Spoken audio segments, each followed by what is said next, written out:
7 is the 5 of F sharp minor. You know, that's what I'm saying. It sounds kind of minorish there.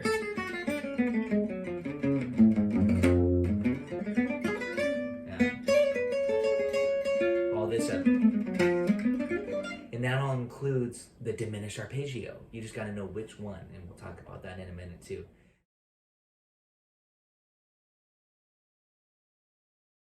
And it goes to the 4. This is something I always say. When the 1 chord turns to dominant, it goes to the 4 chord in these old songs. When the 1 turns to dominant, you know you're going to go to the 4. This is a great trick again. It's a kind of a hack. A6. Take the same shape. It works for this too. Move your fingers respectively down 1 string each. Ready for this? A6, D minor 6, A6. You just chunk it out. So again, if you don't know your D minor 6 like that, just think of it as A major 6, D minor 6, A6. And it's similar to what we did here, A6, D minor 6.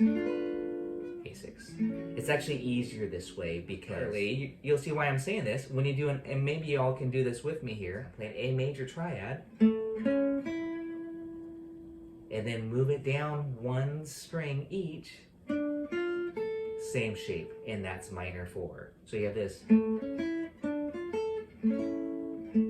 Except our little lick that we'll do is add on that major 7. Minor major 7.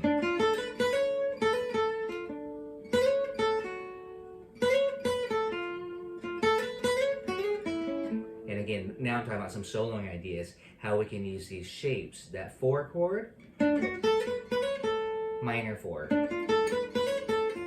1. Then the diminished 1, which is flat 3 dim. And there I'm just doing some arpeggios. I'll talk about that. And then 2 5 1.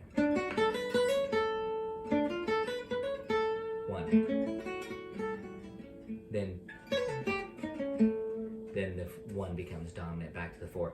I did a cool little trick here. I went 4, minor 4, 1. Then I said, instead of the flat 3 dim, in case you didn't get all that, I'll show you.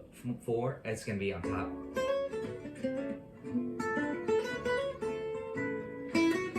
Diminish it. 4, minor 4, 1.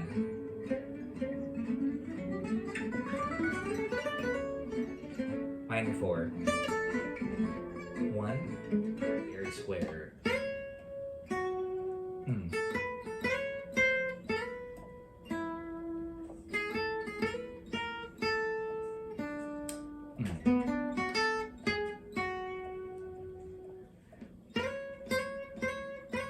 Help me with chord melody. Will help you too with chord melody later if you want to go. And maybe.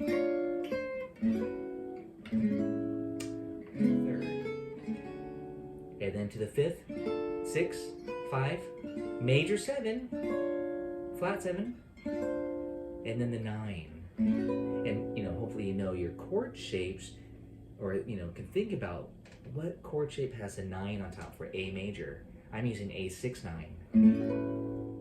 Let's listen to some Jimmy Rosenberg for some inspiration.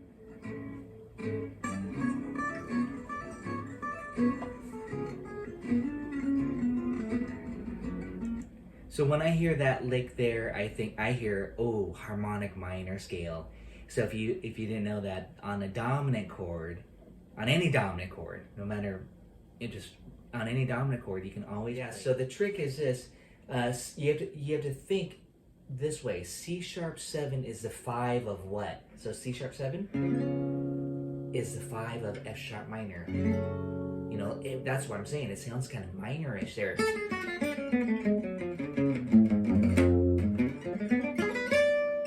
And then you get that. And that's a very, very gypsy jazz sound, flavor. The melody, it has nothing to do with the melody at this point. The melody isn't that dark, but it's a gypsy jazz thing to do, is just to treat the dominant chord like it's the harmonic minor scale.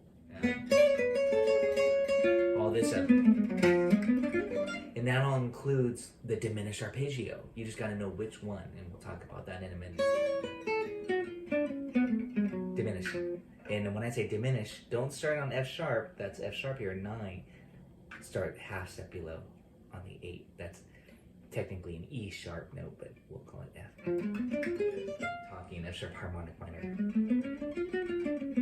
B harmonic minor, E harmonic minor. Ready for the quick change? A harmonic minor, D harmonic minor, and then back to the last A. Back to the melody, right? So again, that's something, I know it's just a scale, but you'd want to noodle around the scale, come up with some licks. You can look at the lick worksheet, and you can see a lot of these harmonic minor scale licks over the dominant chords. One of them being this one. I hope you enjoyed this song. I think you will this week. Just have fun learning it. It's a great, catchy melody. And guys, have a great week. I'll see you next week. Thanks again.